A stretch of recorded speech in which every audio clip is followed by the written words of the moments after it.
All right. Everything looks like they're going to work. Let's go here. Yeah, that works. Okay. All right. Now I'm looking at you. Okay, guys. Um, what I'm going to do today is teach you about circles. I kind of mentioned this on Tuesday. You've done circles already in geometry. I don't know if you did them to quite the extent that we're going to do to them, but for the process still the same. I'm going to work. What I'm going to do is there's 10 problems for homework. I'm going to work number 1 and number 5. What I expect you to do is write down number 1 and 5 with you, because I want you to turn in 5 questions, and you're just going to do the odds. So you're going to do 1, 3, 5, 7, and 9, and I'm going to do number 1 and 3. So really, all you got to do is I'm going to do number 1 and 5. You're going to do 3, 7, and 9. Okay. Don't make fun of my hair. I did the same thing you guys did today. So you're going to turn in 5 problems. I'm going to count it for 5 EOL points, and then that will also count as your attendance. Make sure you get that turned in sometime before, I'm going to say 7 o'clock or so. You should have it done by 3 or 4, a typical school day, but I'll give you some extra time to get that done. So here we go. I hope this works like I want it to. I'm going to hit this button right here, and I'm going to hit this button right here. Circles. So real quick, circles, guys. You're going to see in a circles, you're going to have an x squared, and you're going to have a y squared at some point, and there's going to be a plus sign in between them. That is typically going to be equal to some number on the other side. Let's say 4. That makes it really, really nice. This is a circle with the center at 0, 0, and a radius. So the center is at 0, 0, and the radius is 2. The radius is always the square root of what it's equal to over there on this other side. Typically, that's what you've seen. So in this particular case, this circle right here would be 0. You'll go right 2, up 2, down 2, left 2. And that's what this circle will look like. All of our circles do not have a center at 0, 0. We're going to shift that thing to the left and shift it to the right. And I'll show you how to do that. As long as you know how to complete the square, this should be relatively easy. I'll explain that process as we go. So I think I need this one right here. And this is number 1. Okay. So like I said, I'm going to do number 1. You write it down with me. Or you write it down afterwards, whatever you want to do. But again, I'm going to have you turn in 1, 3, 5, 7, and 9 today. So here we go. What I do first here, I have x squared plus 12x. I'm going to leave a little blank right there. Okay, just leave a little blank. Plus 12y. I'm sorry, plus y squared plus 6y. And then I'm going to leave a blank here. It's equal to, and I'm going to move that 41 to the other side, which makes it a negative 41. Okay.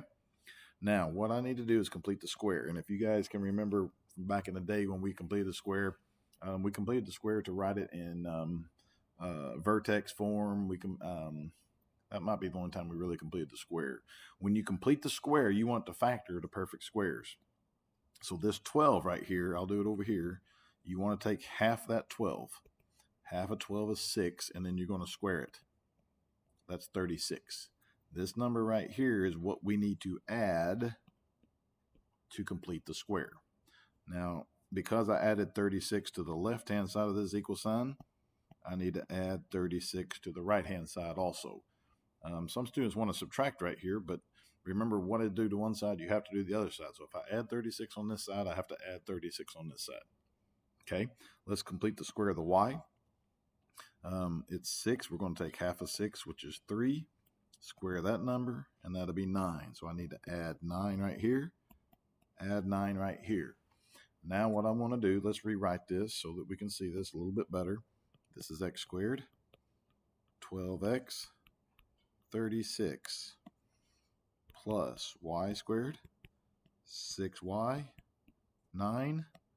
And this will be equal to, and let's go ahead and combine this. Let's see, 36, that's negative 5. That's just going to be 4. Okay, I just combined all these things together right here and got 4.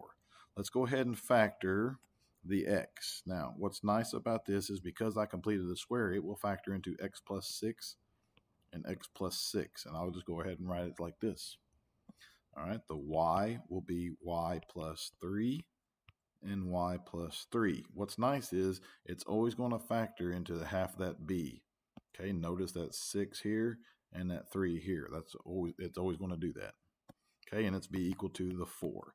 Now we have it in what we call standard form or perfect form or what we want to do. The center of this circle will be at -6, always opposite of what you're looking at, and -3. And the radius will be 2, not 4, but 2. It's the square root of that number. Most of these that we made for you come out fairly nice. Do be aware that there's more not nice numbers out there than there are nice numbers. Okay, so quickly let's graph this. Y-axis, x-axis. 1, 2, 3, 4, 5, 6. 1, 2, 3. Put me a center right there. Again, x is 6, so that's telling you you're left or right. That's why the x is 6. This y value is the -3. Okay, don't get confused on that. I'm going to go to the right 2. I'm going to go up 2, left 2, and down 2. And we'll just complete that away. And that's pretty much what we're going to do, guys. Just understand I might ask you for this point or this point or this point or this point. We could be really mean and ask you for any point on that circle, but we're not going to do that. But if we wanted to, right, if I just want to know exactly what this point was right here, of course, you would have the radius, and we could do some things mathematically to do that. I'm not concerned with that at all right now. I want you to be able to know what the center, radius, and graph it. Okay, so let's do number 3. I think I have it right here. I do. Okay, here's number 3. So we're going to work it the exact same way. I'm going to write x squared first. There is a 14x. Now sometimes there's not another x with it. And when there's not, that's easy. That would be 0. Okay. I'm going to put a little blank right there. We're going to add y squared, subtract 18y, and add a little blank. I'm going to set that equal to -66. I didn't have to move that over. Let's complete the square. Half of 14 is 7. I'm sorry, I'm trying to do this too. Is 7. 7 squared is 49. So I need to add 49 here. Add 49. -18 over 2 is -9. Square -9, that's 81. You're always going to add, guys. It's always going to be an add. Okay. Let's go ahead and factor and simplify at the same time. So this will be x plus 7, x plus 7. Again, it will always be that number right there. This is going to be plus y minus 9, y minus 9. It's always going to be right there. Again, this negative right here is going to tell me this is going to be negative. This is equal to 50 is 56, 81. I think it's 40, 64. Made it nice numbers again. So we're done. Center, -7, +9. Radius, 8. Again, the square root of that number. Okay, let's see if I can draw this. These are kind of big numbers right here. I'm going to move, see, -7, 9. So I'm going to move this down here. 1, 2, 3, 4, 5, 6, 7. 1, 2, 3, 4, 5, 6, 7, 8, 9. Put me a center right there. And now I got to go 8 all places. So that's going to put me at 1 down here. That's going to put me at 7. That's going to put me at 1 over here. 8's going to put me up here. 8's going to put me over here. Connect those bad boys. And we got ourselves a circle. That's not very pretty at all. Again, I'm not going to be concerned with that. And yours don't need to be real pretty. I mean, you can obviously see what mine are. Again, at some point, I might ask you for these points. But right now, I'm concerned with this center, -7, 9. If you don't want to label all these points and you just want to label, if you don't want to count all these tick marks, you can just label the center by points and then label these points over here. It's fairly easy because you just got to add 8 and add 8 and add 8 and add 8 down. So from the 9, you'll be at 1, and up here you'll be at 17. You'll be at positive 1 and negative 15. Right. Anyway, so that's what we got. They're all worked pretty much the same. Let me kind of show you the problems. They're right here, I believe. So I already worked number 1 for you. I've already worked number 5 for you. I want you to work number 3, 7, and 9. 9 might give you a little bit of but as long as you follow that half of B and square it, you should be fine. You may have some decimals right here, but again, you got a calculator and you can turn those. We have these evens over here. We'll do those some other time, but I don't want to worry about those today. I just want to worry about these odds. And again, I've already worked 2 of them for you.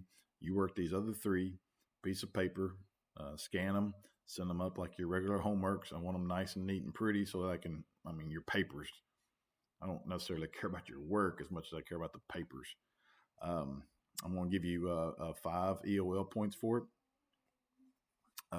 For every one that you do. 1, 2, 3, 4, 5. If you only do 2 of them, I'm only going to give you 2. That's also going to be your attendance for today. Also, let's don't forget now, because we're absent tomorrow, we're going to take the test on Tuesday. So make sure you're reviewing for that test. If you've got questions over that, here, hold on. Let me do this so I can look at you. Watch this. Now I'll go back here. Okay. If you got questions about that test, send me an email or send me a remind text, and I'll be happy to jump on a Google Meet if you need to, or if you just think it's going to be a quick answer and I can type it, I'll be happy to do that. I understand that may not necessarily be tomorrow, but if there's any time between now and Tuesday that you got questions over Chapter 7, make sure that you ask that, okay? That's all I got for you guys. Have fun out there. Stay safe. Stay warm. And I'll see you guys on Tuesday. Again, please let me know if you got any questions or concerns. Love you.